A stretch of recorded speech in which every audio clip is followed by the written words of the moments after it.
Episode की starting में हम स्कूल का सीन देखते हैं जहाँ पर मीचैन और उसकी गांड मेरा मतलब है उसकी गैंग परमैन के कारनामों की मैगजीन पढ़ रही होती है और मीचैन अपनी सहेली को कहती है कि परमैन कितना ताकतवर है ना, काश मैं उसके साथ डेट पे जा सकती।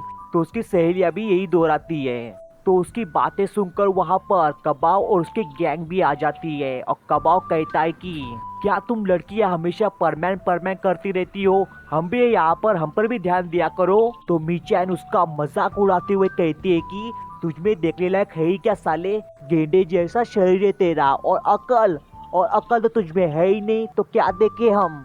तो ये सुनकर कबाव की सटक जाती है और वो बोलता है कि रुक, तेरे को बताते तेरी माँ की रुका। और वो कहता है कि पर मैं तुम जैसी अकड़ू झगड़ालू गांडू चूतिया लड़कियों के साथ डेट पर कभी नहीं जाएगा, क्योंकि उसकी ऑलरेडी एक गर्लफ्रेंड है और उसके साथ वो आज शाम को पार्क में डेट पर जाने वाला है, आके देख लेना। तो ये सुनकर उन तीनों की गांड जलती है और मीचान कहती है कि ऐसा नहीं हो सकता, परमैन की कोई गर्लफ्रेंड नहीं है। तो तभी उसकी डबल बैटरी सिंगल पावर दोस्त कहती है कि मीचैन ऐसी बात है तो आज शाम को हम पार्क में चलेंगे देखने को इस भड़वे की बात में कितनी सच्चाई है। तो मीचैन ठीक है कहती है और वो तीनों वहां से भाग जाते हैं। और तभी कबाव अपने दोस्तों को कहता है कि देखा परमैन की गर्लफ्रेंड है, ये सुनकर कैसी गांड जली इनकी। और तभी साबू उसको कहता है कि कबाव तुमने उन्हें कह तो दिया कि परमैन की गर्लफ्रेंड है और उसके साथ वो आज शाम को डेट पर जाने वाला है, बट अगर सोचो ये बात झूठ निकली तो मिची को तुम्हारी गांड फाड़ देंगी। तो ये सुनते कबाव डर जाता है और तभी वो अपना शैतानी दिमाग लगाता है और उसको एक आइडिया आता है। इसके बाद वो मिस्सो को कॉल करके बोलता है कि एक लड़की परमैन के साथ डेट पर जाना चाहती है आज शाम को पार्क में। और ये सुनकर वर्जी मिस्सो को यकीन नहीं होता है और वो मन में सोचता है कि फाइनली आज मेरी वर्जिनिटी टूटेगी। और तभी कबाव उसको उस लड़की की आवाज सुनाता है। तो हारुजु हूबहू उस लड़की की आवाज निकालता है और आवाज सुनकर मिस्सो उस लड़की के ख्यालों में खो जाता है। कितने बड़े बड़े होंगे उसकी हूद काली होंगी या फिर पिंक होंगी। और इधर मिस्सो उस लड़की के ख्यालों में खोया होता है। तभी दूसरी तरफ साबू कबाव को बोलता है कि तुमने मिस्सो को बोल तो दिया, बट लड़की लाओगे कहाँ से। तो ये सुनते कबाव सोचने लग जाता है।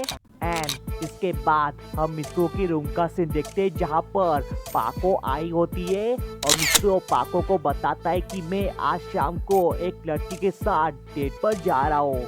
और तभी मिस्सो अपना मास्क पहनता है और मन में सोचता है कि पता नहीं वो लड़की कैसी दिखती होंगी, मेरे ख्याल से वो बहुत ही ज्यादा हॉट होंगी। और ये सब सुनकर पाको जेलस फील करती है और उसको बोलती है कि तुम्हें पता है डेट पर क्या क्या किया जाता है, कौन सा गिफ्ट दिया जाता है, कहाँ पर घुमाना पड़ता है। तो परमैन कहता है कि ये सब भी करना पड़ता है, मुझे तो लगा डेट पर बस ओयो बुक करना पड़ता है और फिर टपाटप।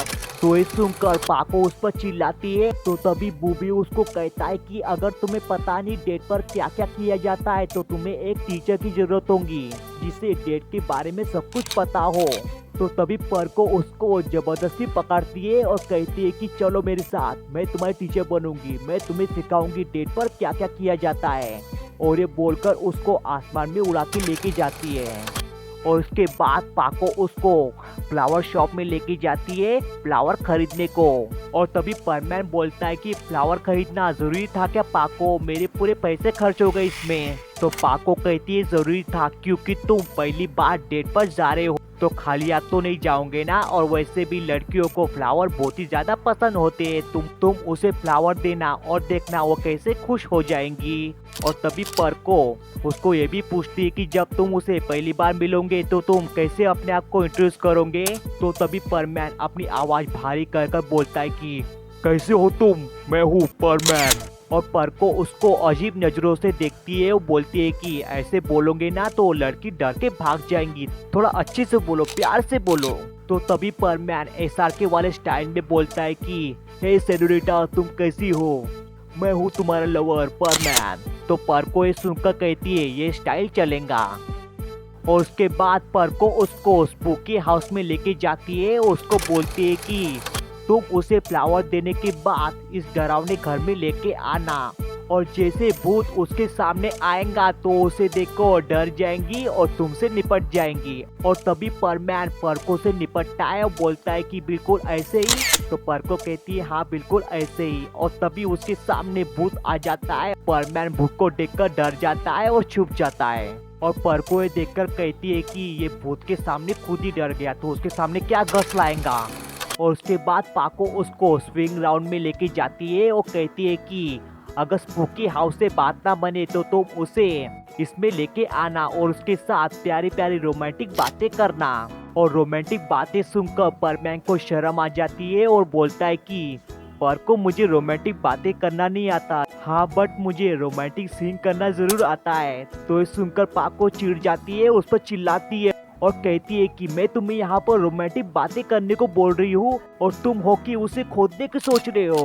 और तभी पर्को को रोलर कोस्टर दिखता है और परमैन को रोलर कोस्टर में बिठाती है और कहती है कि तुम उसे रोलर कोस्टर में बिठाना तो देखना वो तुमसे बहुत ही ज्यादा इम्प्रेस हो जाएंगी। और that time roller coaster on हो जाता है और रोलर कोस्टर गोल गोल घूमता है और परमैन को चक्कर आ रहे होते हैं और रोलर कोस्टर रुक जाता है और परमैन की हालत पूरी टाइट हो जाती है।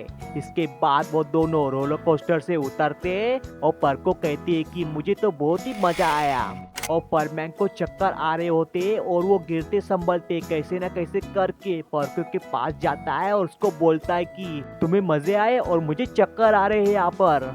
एंड दैट टाइम कुछ बच्चे परमैन को देख लेते और अपने सुपर हीरो को देखकर वो बच्चे खुश हो जाते और उन दोनों से चिपक जाते। और उन बच्चों को खुश करने के लिए वो दोनों उन बच्चों को आसमान की सैर कराते हैं। और दूसरी तरफ मिसो और बूबी झाड़ियों में छुपकर उस लड़की का इंतजार कर रहे होते और उसके पीछे मिचिको और उसकी सहेलियां कैमरा लेकर उस लड़की का इंतजार कर रहे होते फोटो निकालने को। और इधर परमैन आसमान में पर्को को अपनी पीठ पर बैठाकर लेके जा रहा होता है और परमैन गुस्से में बोलता है कि पर्को तुम्हारे पास परमैन का झोगा है ना तो तुम उड़ क्यों नहीं रही हो। पर्को कहती है ये तुम्हारे ट्रेनिंग का हिस्सा है ताकि तुम उस लड़की को आसमान में अपनी पीठ पर बैठाकर उड़ा के लेके जा सको। तो परमैन ने सुनकर कहता है कि ऐसा लग रहा है कि मैं उसके साथ नहीं तुम्हारे साथ डेट पर आया हूँ। तो पर्को कहती है कि तुम ऐसा सोचो कि मैं मिस्सू मेरे हूँ तो तुम्हें अच्छा लगेगा। तो परमैन गुस्से में कहता है कि मैं और तुम्हें मिस्सू मेरे मानो, ऐसा कभी नहीं हो सकता, चलो उतरो मेरे पीठ से। तो ये सुनकर पर्को गुस्सा हो जाती है, उसको जोर जोर से अपने हाथों से उसके सर पर मारती है और उसका जोगा निकाल देती है और बेचारा आसमान से नीचे गिर जाता है। तो पर्को उसको अपने बाहों में पकड़ लेती है और उसके बाद वो लड़की पार्क में आ जाती है और पीछे से सही में यार लाजवाब दिख रही है और आगे से तो सही में बहुत ही ज्यादा हॉट दिखेंगी। और तभी वहाँ पर परमैन और पर्को भी आ जाते हैं और परमैन उस लड़की को देखकर शर्मा जाता है और पर्को के पीछे छुप जाता है। तो पर्को उसको सामने लाती है और कहती है कि जैसा मैंने सिखाया है वैसा ही करना। तो परमैन कॉन्फिडेंस के साथ उसके पास जाता है फूल लेकर और परमैन शर्माते हुए कहता है कि मैं हूँ परमैन और कबाऊ ने मुझसे कहा था कि तुम मुझसे मिलना चाहती थी तो मैं आ गया, क्या तुम मुझे अपना नाम बता सकती हो। तो तभी वो अपना नाम बताने के लिए मुड़ती है तो वो कबाऊ होता है और सही में ये देखकर परमैन के लौड़े लग जाते हैं। और इसे देखकर मिसो के रोबोट से लेकर मीचा की गैंग तक डर जाती है और वहाँ से भाग जाती है। और उसे देखकर पर्को भी उल्टी करती है और परमैन भी उसे देखकर भयानक डर जाता है और वहाँ से भागता है। तो कबाऊ उसको जबरदस्ती पकड़ता है और परमैन कैसे न कैसे करके उससे छुटकारा पाता है और वहाँ से भाग जाता है और एपिसोड यहीं पर एंड हो जाता है।